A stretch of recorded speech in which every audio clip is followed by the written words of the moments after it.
यार दोस्तों अभी की वीडियो में बात करने वाले हैं पावर स्टार पवन सिंह के घर पर जो आज उनके भाई का तिलक समारोह है। वहाँ का व्यवस्था आप लोग देख ही सकते हैं, पूरा स्टेज शो हर चीज़ है। उसके बारे में बात करते हैं उससे पहले रिक्वेस्ट है कि चैनल को सब्सक्राइब, वीडियो को लाइक करना नहीं भूलिएगा।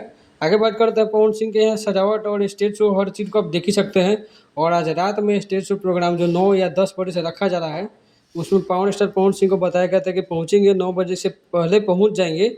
और बहुत सारे वीडियो ऐसे आ रहे हैं जिसमें बताया जा रहा है कि पवन सिंह आरा पहुँच चुके हैं अपने घर पर, लेकिन अभी तक कोई वीडियो ऐसा आया नहीं है जिसमें पावर स्टार पवन सिंह अपने घर पर पहुँचे। लेकिन स्टेज शो आज है, आज वहाँ पे ज़रूर पहुँचेंगे। उनके घर में पूजा पाठ है, हर चीज़ है। उनका भाई जो रघु सिंह है, चाचा का बेटा, जिनका तिलक समारोह आज रखा गया है, वहाँ भी पूजा पाठ और हर चीज़ पूरा शुरू है।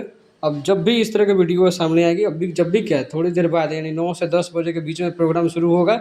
भोजपुरी के बहुत बड़े बड़े कलाकार बताया जा रहा है कि खेसारी लाल यादव, उसके बाद शिल्पी राज, बाकी रितेश पांडे तो आएंगे ही, एकदम कन्फर्म है। आप लोग देख सकते हैं स्टेज शो के लिए पूरा ये काराकाट का ही ये पूरा जो बैंड वैंड है वहाँ से इसको बुलाया गया है। बाकी पवन सिंह का भी कुछ फोटो वायरल हो रहा है जिसमें बताया जा रहा है कि पवन सिंह पहुँच चुके हैं पूजा में। और अगले वीडियो के लिए चैनल को सब्सक्राइब करना नहीं भूलिए। Thank you.